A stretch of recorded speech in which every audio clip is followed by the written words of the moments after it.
સ્વામી અક્ષર પુરુષોત્તમના ઉપાસક તરીકે તે કેટલાક પ્રશ્નોનું સમાધાન આપની પાસેથી જોઈએ છે. એમાં પહેલો પ્રશ્ન એ છે કે મૂળ અક્ષર બ્રહ્મની જરૂર શું છે? કારણ કે પરબ્રહ્મ પુરુષોત્તમ નારાયણ તો સર્વોપરી સર્વથા સમર્થ છે, તો પછી અક્ષર બ્રહ્મની આવશ્યકતા શું? વાત સાચી છે. પુરુષોત્તમ નારાયણ સમર્થ છે અને પુરુષોત્તમ નારાયણે પોતે જ પોતાનું સામર્થ્ય લોયાના 13ના વચનામૃતમાં બતાવ્યું છે કે અક્ષરને પણ લીન કરીને મુક્તોને ધારવા સમર્થ છો.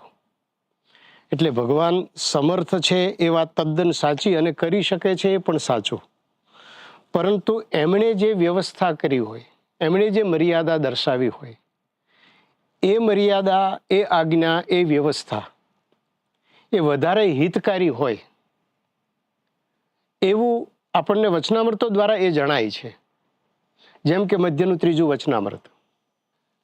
શ્રીજી મહારાજ જ્ઞાન માર્ગના સંદર્ભમાં એમ કહે છે, હવે જે બ્રહ્મ જ્ઞાનનો માર્ગ છે તેમાં તો એમ સમજવું જે બ્રહ્મ છે તે તો નિર્વિકાર છે ને નિરંશ છે, માટે એ વિકારને પામે નહીં ને એના અંશ પણ થાય નહીં.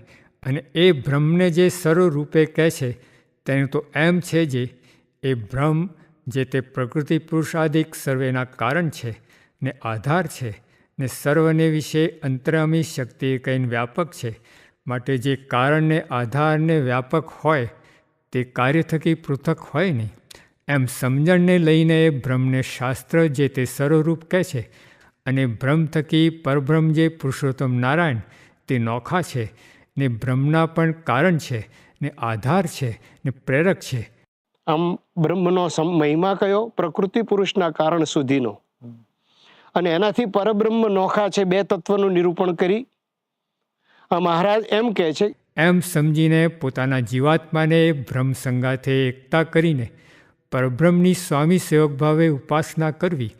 એવી રીતે સમજે ત્યારે બ્રહ્મ જ્ઞાન છે તે પણ પરમપદને પામ્યાનો નિર્વિઘ્ન માર્ગ છે. હવે પરમપદ પામ્યાના નિર્વિઘ્ન માર્ગમાં ભગવાને બ્રહ્મની આવશ્યકતા બતાવી, પોતાને બ્રહ્મરૂપ થવાની. આપણે શાસ્ત્રો જોઈએ તો ભગવદ્ ગીતાએ બ્રાહ્મી સ્થિતિ કહી, છાંદોગ્ય ઉપનિષદમાં અશરીરી સ્થિતિ કહી. એ પામવા માટે બ્રહ્મના પણ કારણ, આધારને અંતર્યામી એવા જે પરમાત્માની ઉપાસના માટે શ્રીજી મહારાજ બ્રહ્મરૂપ થવું એમ અહીંયા દર્શાવે છે. અને જો બ્રહ્મરૂપ થઈ અને પુરુષોત્તમની ઉપાસના કરે એટલે અહંકાર પણ ટળી જાય છે અને પરમાત્માની ઉપાસના સુખે થાય છે. એટલા માટે બ્રહ્મની આવશ્યકતા આપણને જણાય છે. એટલા માટે ભગવદ્ ગીતાએ કહ્યું, બ્રહ્મભૂત પ્રસન્નાત્મા ન શોચતી ન કાંક્ષતી સમઃ સર્વસ્વ ભૂતેષુ મદ ભક્તિમ લભતે પરામ. એ વાત આપણને દેખાય છે. બીજું છે, બ્રહ્મ અક્ષર બ્રહ્મ છે એને જાણવાથી પરબ્રહ્મનું યથાર્થ જ્ઞાન થાય છે. પરમાત્મા પરબ્રહ્મ પુરુષોત્તમ નારાયણ પૃથ્વી ઉપર પધારે પણ ક્યારેક લોક મર્યાદાને કારણે પોતાના સ્વરૂપનો મહિમા ન કહે. જ્યારે સંત છે એ એમનો મહિમા કહે છે. જેમ તુલસીદાસજી કહે છે, ભાવ સહિત ખોજઈ જો પ્રાની પાવ ભગતિ મની સબ સુખ ખાની મોરે મન પ્રભુ અસ વિશ્વાસા રામ તે અધિક રામ કરદાસા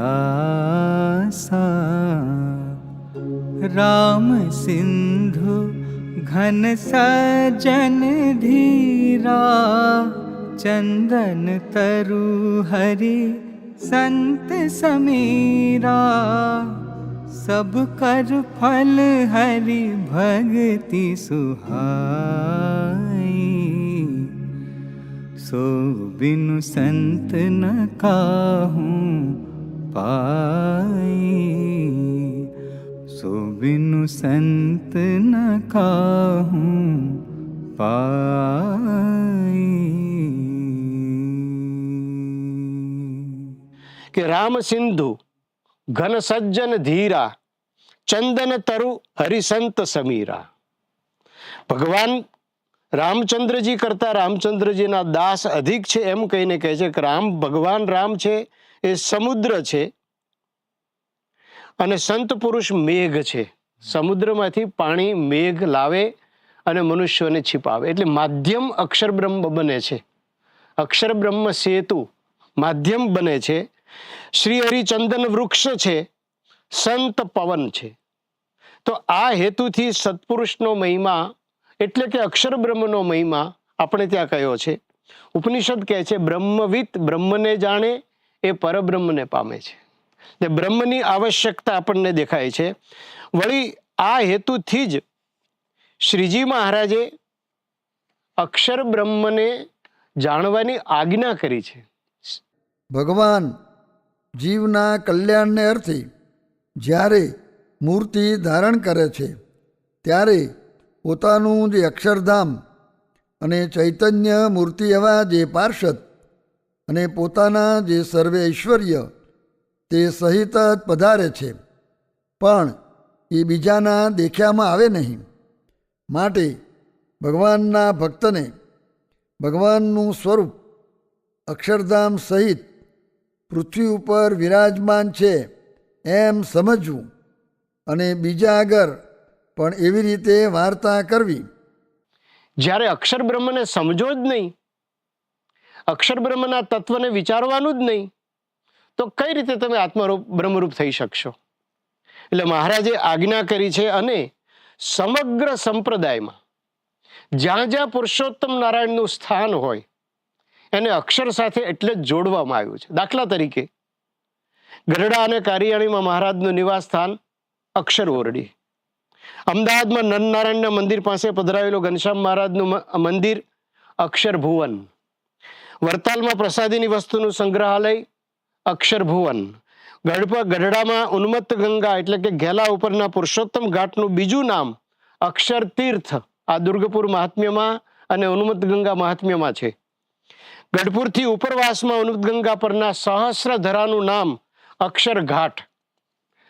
તમે જુનાગઢ જાઓ તો ત્યાં શ્રીજી મહારાજે સ્નાન કરેલું એને કહેવાય છે બ્રહ્મકુંડ. મહારાજ રહેતા એને કહેવાય છે અક્ષર ઓરડી.